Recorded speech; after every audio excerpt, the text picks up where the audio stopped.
सध्या मोहोळ तालुक्यामध्ये मुख्यमंत्री माझी लाडकी बहीण या योजनेसाठी रहिवासी असेल, उत्पन्न दाखला असेल व इतर प्रमाणपत्रे काढण्यासाठी महिलांची तलाठी कार्यालय, सेतू कार्यालय इथे मोठ्या प्रमाणात गर्दी होत आहे। काही महिलांकडून तोंडी तक्रारी येत आहे की अतिरिक्त शुल्क काही लोक आकारत आहे।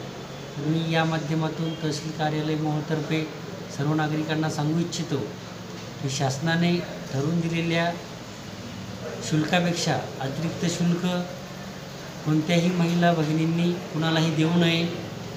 कुणी अतिरिक्त शुल्काची मागणी करत असेल, कामाची अडवणूक करत असेल तर तहसील कार्यालय मोहोळ इथे आपण रीतसर तक्रार दाखल करावी।